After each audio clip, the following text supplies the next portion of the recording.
Ever feel like life's heavier than it should be and no one gave you the manual? In this episode, we're talking about struggle, the kind that breaks you open, builds something new, and forces you to face who you really are.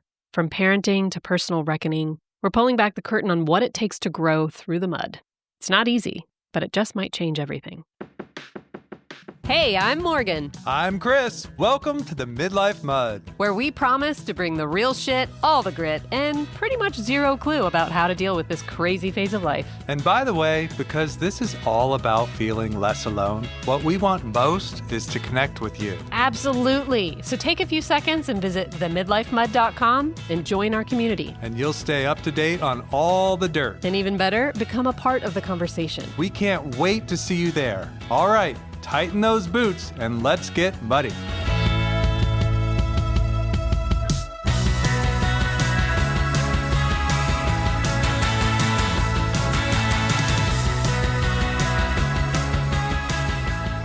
I was going back to college at the age of 25, and I had specifically, because I was being a bonehead, my frontal lobe had not fully developed.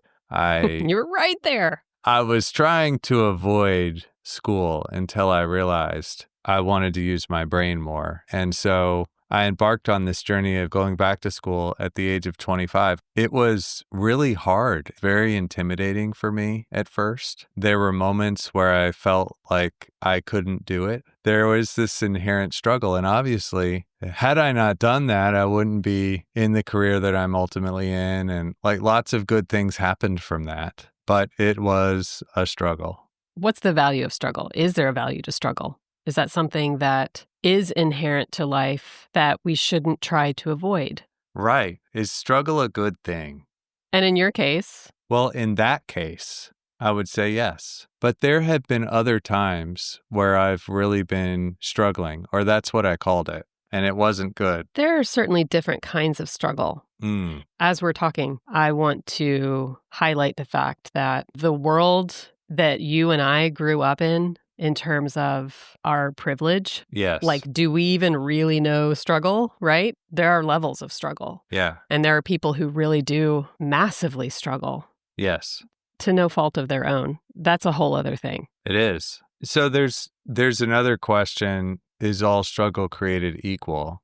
Right. And then there's another question, because you bring up a really good point. Sometimes we're just in a circumstance. You and I are very fortunate in the lives that we've had, and we can't control everything, the circumstance that we're in. You talk about circumstances and things that are going on around you. This idea of passive suffering. There can be a lot to that in terms of the way that we feel, the experiences that we have, and especially if we're not accustomed to reframing things. That can have a huge impact on the way that we interact with the world. Yeah. I don't want to get political, but I feel like it almost goes without saying. Right now, in 2025, in the United States of America, it's a fucking shit show. Yeah. Right? I mean, it is a shit show right now. And there are so many people suffering. And that's a good example of this passive suffering. It's not something that we feel like we can do a ton about right now. It's overwhelming, though. And it bleeds into every area of our lives. It surrounds us. Yeah. You know, it's a voice that's always talking. And, you know, I'm often in and out of homes. The news will be on, and it's just gross. It's just so bad. It's so bad. That's a macro level thing. On a more personal level for me, I think about when I was in the throes of drinking really heavy there for a couple of years. It's funny because this was a choice that I was making. I was doing this to myself, and yet I felt helpless. Like I'm stuck. I can't tell anybody. I don't want anybody to know about this. And I can just recall literally laying in bed many nights and having like side pain and different things. Like my body was telling me this is bad. You know, you got to make a change. And I was just sort of wallowing in it for a while. And I couldn't find the frame that helped me start to get out of it for a while. I did finally, but... And I think some of that is, some of us come into the world with a victim mentality. Yeah. And some of us naturally have this sort of hero story. I don't know if you've ever listened to Vanessa Van Edwards. No. Oh, I love her. You should go check her out. She really talks about body language and communication and all that kind of stuff. But her newest book that she's working on, that's kind of what they're looking at, is the different styles of approach to life, this victim versus hero.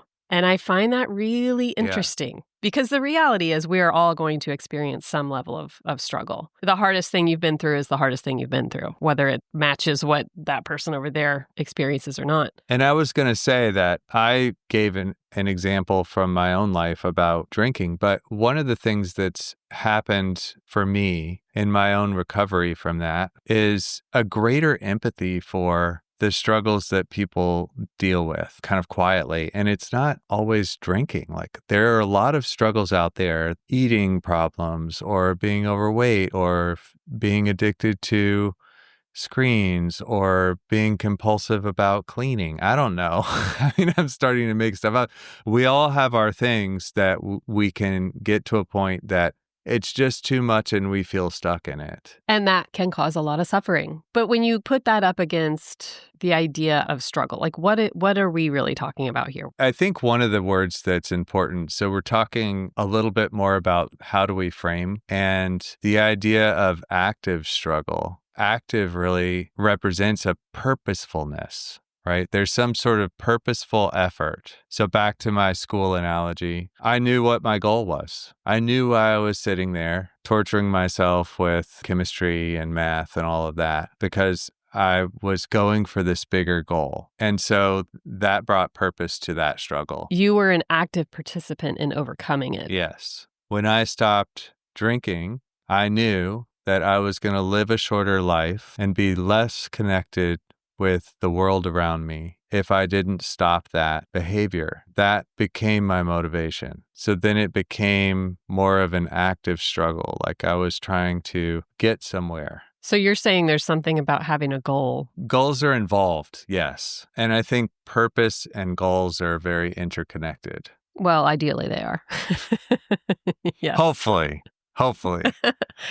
I know I talk about parenting teens a lot, but I just am really in the thick of it right now. And if I've learned anything over the last couple of years, it's that having a vision of what is the most important thing, obviously keeping them alive and healthy and safe. Right. But more than that, it's the relationship that I have with them. And, as a parent who tends to be a control freak about things, it's really easy to fall into, I want to tell them exactly what to do and how to do it all the time and not let them suffer, Right. There's something about allowing them to struggle. I want them to experience struggle on their own terms so that they're prepared for it when they get out in the real world on their own. 100%. It's not that I want them to suffer. But if I don't allow them to struggle, they're going to get run over by a truck when they go out on their own. Well, let's just go to resistance training. Like if they can't lift 20 pounds and life is going to ask them to lift 300 pounds sometimes, how are they ever going to do that if they're not lifting 20 pounds first, right? Yeah. And there's a loop here because I, as a adult, if I haven't figured out how to use struggle in a successful way that gives me momentum, how the fuck am I teaching that? It can be challenging. Challenge. Do you look at it as a challenge or do you look at it as a total obstacle that stops you? I like the challenge mentality. Well, it's back to that hero thing. Okay, I have a challenge ahead of me. Here's how I'm going to overcome it. Or maybe I don't know how I'm going to overcome it. I just know that I'm going to try. That's a whole different thing than, just ran into a wall. I'm going to sit down now. Back to the parenting relationship thing. I've had moments with the kids where, so skiing comes to mind. Always for you. Always. The season's coming, by the way. So skiing comes to mind in the parenting relationship with kids, and there have been a number of times where we've gone skiing, and one of the kids is very structured and he's very linear. Honestly, it's horrible, but there's some comparison thing that I think that goes on, wanting to be the best. Hi, perfectionism. Nice to see you again. No shit. So he just wants to be the best right away. Instantly. And he has already this tape playing in his mind that he's really good at this. And so when he goes out and gets creamed by a harder trail or something like that, or a condition that he didn't expect, he wants to quit. Just sit down. But how many of us have been in that spot, right? Yeah. I'm just going to quit. This idea of failing at something. Yeah. If we're able to look at failure as part of the process of learning, instead of failing means something about me that I don't want to face, which I think is common. Even though I know we hear this all the time, fail forward, like fail, fail, fail. Failing is great. It means you tried. I'm curious, like, what the statistics are. Right, but how many of us are actually, yeah, okay, I'm going to go out there and I'm going to fall on my ass. I want to see some more examples, please. It's funny because I think we actually are programmed to fail. When you think about a toddler, or not a toddler, like a 1-year-old learning to walk, they don't get this like internal sense of, oh, I'm a fucking failure because I fell down. We, as a society, impose that on people over time. Mm-hmm. So we are wired for it. That's the whole fucking reason we have evolved, right? Yeah. And the thing is, failing and struggling to overcome failure and working through that, it really is just a normal and necessary part of learning anything. That's how we learn things. But do you think that we get more resistant to that as we get older? Because I think about, here we are in midlife. We are not nearly, okay, I say this very generally speaking. I don't know that I'm nearly as willing to go out there and try something totally new anymore compared to when I was younger. Does it get worse as we get older and more set in our ways? I think it can. I think trying new things and struggling and learning, those are all habits and choices that we make. You know, if you take somebody that is used to pushing themselves and doing new things, as they get older, they're going to have a different answer to that question than someone who just decided, this is the way it is. This is what I do. I don't do anything else. I mean, it's a skill. It's something that gets stronger if we practice it. It's like a muscle. But I do think there are natural tendencies towards curving away as we get older, more comfortable. We don't really need to do that. So why would we? Let's just be comfortable. You're right. It's more a matter of need. But back to your other point in the beginning of this conversation, I also think there are these higher level cultural pressures that are driving us away at the same time. They're like adding to that voice in the head that says, you don't need to do that. It's like, yeah, you don't need to do that. Don't do that. Don't make yourself uncomfortable. Don't try something new. Well, when you consider the macro of what's going on right now in our world, right, it does feel a little bit like I just need to preserve. I just need to survive and preserve. And so there isn't as much of a drive to actively struggle. The cool thing about making the choice to struggle and learn new things is it does change your brain, relating it to strength training. If you do resistance training, you get stronger. If you introduce your brain to new stuff and you work through it and you challenge yourself, it creates new pathways in your brain. Can't teach an old dog new tricks. The truth is that you can. You can. The concept of neuroplasticity. And there have been cool studies with music and musicians. Even if you are sitting and you think about playing a certain song, you light up a pathway in the brain that does that. And so the more you challenge yourself and learn new things, the more pathways you have available to you. Right. You're literally getting the cells to talk to each other in different ways. So one of the things that I've always admired about you is the piano skill. That's a very difficult thing to do because you're playing left and right. You're asking your brain to coordinate between the two sides. And that's very rich in building neural pathways. So the more that you practice that or work on a harder song, that's what you're doing. Now, what I do is I juggle, right? Which is not quite as cool, maybe. I don't know. I can't do it. So what does this have to do with struggle? Learning anything new? Learning how to change a coping mechanism that you've adapted over time, and it's become a very anchored habit. That's hard. That is learning something. Yeah. And there is struggle in learning. Right. We could extend that to say that if we were to try to avoid all struggle and just be comfortable, we would learn nothing. Right. There's so much unconsciousness to how I frame what's possible. if I challenge that, there's usually always more options possible than what I initially think of. To see and realize more and more options, inherently I'm going to struggle because I don't know what I'm doing. I have to learn. So neuroplasticity, learning. I think there's also, and we kind of touched on this a little bit in our motivation episode, just the idea of a reward system. We talked about how even if you don't feel like doing something or feels like a struggle to get started with something, if you just start putting one foot in front of the other, you'll get a small win and then you'll get that dopamine hit.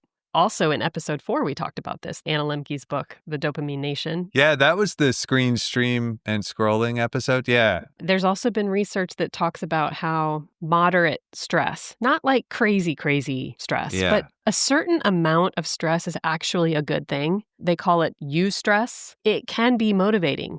Like if you don't have enough stress, it doesn't push you to do anything, to grow, to experience. And then if you have too much stress, that can also be paralyzing. So there is some sort of sweet spot. And some of that also has to do with your perception of it.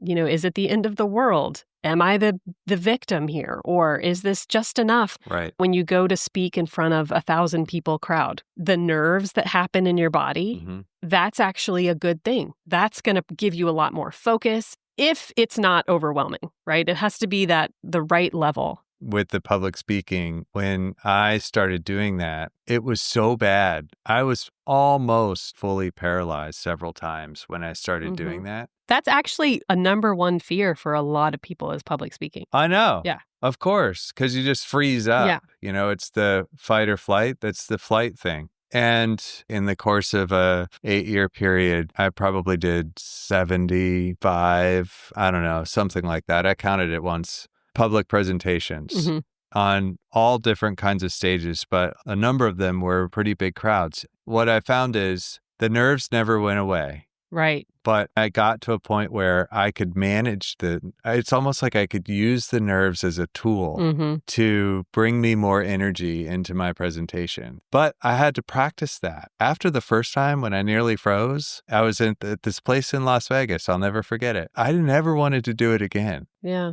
Yeah, it makes me wonder if we're saying some amount of struggle is a good thing and is in fact necessary to live a full and eventful successful life. Yeah. What is it that we might do to be more okay with struggle? I know we've said reframe. There's some of that. But it's not like there are some people in the world who they were never taught to do that. Yeah. I know. You know what I mean? Like how? It doesn't mean you can't learn, though. No, of course not. But maybe the learning is just small. I guess a question that comes to mind for me is, do I have struggle in my life every day, even if it's just a little bit? And what does that look like? And could I handle something that's a little bit of a struggle every day? You know, I'm a personality that enjoys challenge. Challenge comes with struggle. Yeah. That's not everyone's personality. No, there are plenty of people that don't seek out a challenge. So what's the opportunity here? We're sitting here in midlife. You know, here comes my challenge personality. The opportunity is to embrace struggle a little bit or just look for something, even if it's by just learning something new and sticking to that, or learning how to look at something a different way. So if we were going to develop a new mantra about struggle, we would never make any money on it. I'm just trying to think of something practical, like the next time I encounter something that's struggling in 5 minutes. Okay. Because I feel like right now, struggle is everywhere. What can I start to habitually say to myself that might help me reframe? And this is not to say everybody has to do this at all, but just really practically speaking, what might be more helpful to believe about struggle? This is okay. Let's see what happens. For someone who likes to have control, let's see what happens does not sound like fun. I'm playing devil's advocate. That's the advanced version. The simple version is, this is okay, I am okay. What if it's not okay, though? You know, that's the reframing. Okay, but I'm thinking of I think so many people are really, really struggling swallowing this pill right now, you know? You have to choose what you let impact you. I'm not saying that those things aren't serious and they're not important, but if you're letting that run your whole fucking life. How do you not let it run your life? You gotta fucking turn it off. Not all the time, but you're introducing, or at least how I'm hearing it, is the struggle that's kind of put on us. But that is also a very real thing. I know, but you know what? There's something about being able to center in yourself. That's all you can really fucking do. You're never going to control that shit. It's a fool's errand. I totally agree with you. So what is the mantra? Because our brain wants to try to control those things because those things can be really scary. And the only reason I'm bringing this up is because I think this is almost universal right now. Everybody listening to this right now is struggling to some degree in some way. So the question is, how the fuck do we frame that with the understanding we can't control it? Stay in this moment. Stay with the things that are happening with you right now. If things are feeling overwhelming environmentally, then I just try to put myself in a quieter environment if I can. And if I can't do that, then I have to be quiet inside. And that's it. Yeah. Be where your feet are. Yeah. I stay in the moments too, like recovery-ish, but cliche. Yeah. But it's true. It's Just true. Be where your feet are. When you think about the world is spinning out of control or there's something ahead of you that seems really challenging, if you can recenter yourself and just be right where you are, there's something reassuring about that. That ability to separate and really be in myself is where my power lies. Be where your feet are. Struggle is good. Struggle is imperative, even. Yeah. And there's a lot to be explored and learned out there. And there's always a different way to frame. Yeah, how you look at it matters. It super matters. Okay, so be where your feet are, people. Be where your feet are. We can do this. When things super noisy. All right. We'll see you next time. In the mud.